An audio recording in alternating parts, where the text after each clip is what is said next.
Salam damai sejahtera dan selamat pagi, Bapak Ibu Saudara kekasih yang diberkati Tuhan. Mari kita masuk ke dalam ruang renung kita pada saat ini. Untuk itu mari kita bersyukur di dalam doa, kita berdoa. Menaikkan syukur untuk kasih setia Tuhan yang tidak pernah berkesudahan di dalam kehidupan kami, sehingga kami pada pagi hari ini boleh tetap merasakan betapa Tuhan baik di dalam kehidupan kami. Sebentar lagi kami akan mendengarkan sebagian daripada firman-Mu. Tuhan, berikanlah kami kemampuan agar kami mampu mendengar, membaca, dan juga melakukan firman kebenaran-Mu ini di dalam kehidupan beriman kami. Berfirmanlah ya Tuhan, karena kami telah siap untuk mendengarkan. Di dalam nama Tuhan Yesus, firman yang hidup, kami berdoa. Amin. Bapak Ibu kekasih, 2 Korintus pasalnya yang ke-12 ayatnya yang ke-10. Karena itu aku senang dan rela di dalam kelemahan, di dalam siksaan, di dalam kesukaran, di dalam penganiayaan dan kesesakan oleh karena Kristus. Sebab jika aku lemah, maka aku kuat. Bapak Ibu Saudara kekasih, aku lemah maka aku kuat bukan merupakan sebuah ungkapan yang kontradiktif, tetapi ungkapan ini bersifat paradoks. Menurut Kamus Besar Bahasa Indonesia, kontradiktif itu berarti berlawanan. Sedangkan kata paradoks mengandung arti sebuah pernyataan yang seolah-olah bertentangan dengan pendapat umum atau kebenaran, tetapi kenyataannya mengandung kebenaran. Pembacaan kita saat ini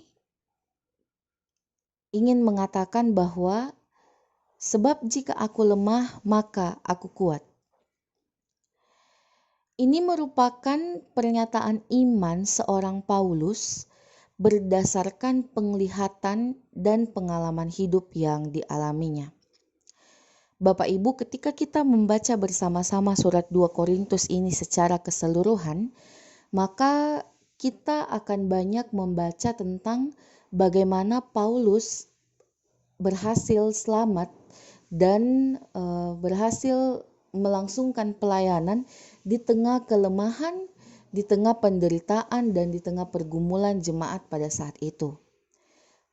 Dulu semasa saya kuliah, surat 2 Korintus ini sering disebut surat patah hati, karena surat ini betul-betul menggambarkan bagaimana Paulus bergumul, bagaimana Paulus sangat bersedih, bagaimana Paulus dengan penuh perjuangan untuk tetap melayani.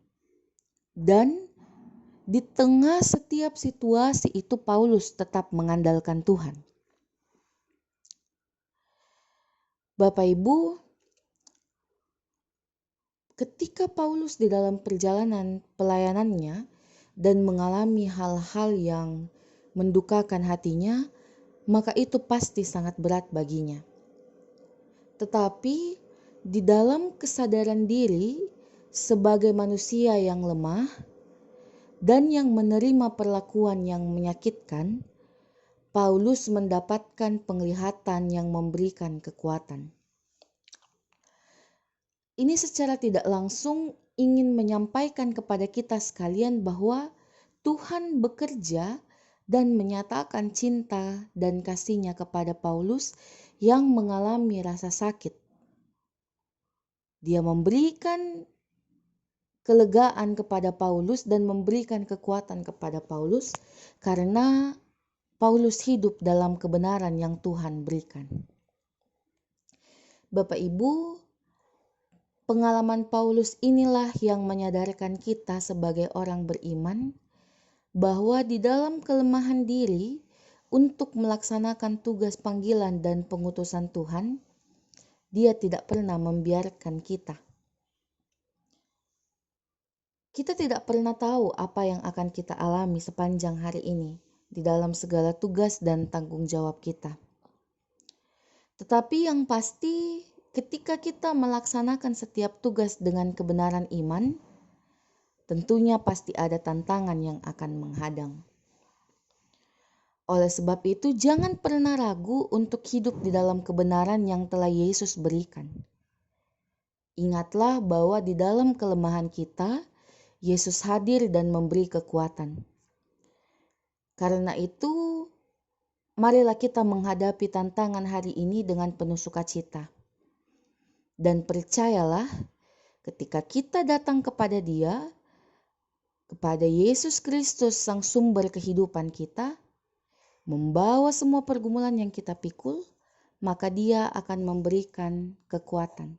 Tanamkanlah di dalam benak kita sekalian bahwa aku lemah maka aku kuat. Dan kekuatanku itu berasal dari sang sumber kekuatan yang telah memberikan aku kehidupan hingga saat ini. Bapak Ibu, mari kita bersyukur dan mari kita menaikkan doa kita. Kita berdoa. Allah yang baik, kami mengucap syukur bahwa di tengah kelemahan kami yakin dan beriman bahwa Tuhan akan ada bersama-sama dengan kami. Dan kiranya sepanjang hari ini Tuhan menguatkan kami, Tuhan memberikan kami segala sesuatu yang baik, agar kami mampu untuk senantiasa menjadi berkat di tengah kehidupan kami. Sekalipun tantangan menghadang, berikanlah kami hikmat, agar kami mampu tetap beriman kepada Tuhan, sang sumber kekuatan. Ampun untuk setiap salah dan dosa kami ya Tuhan, kami naikkan doa ini hanya ke dalam nama Tuhan Yesus. Amin.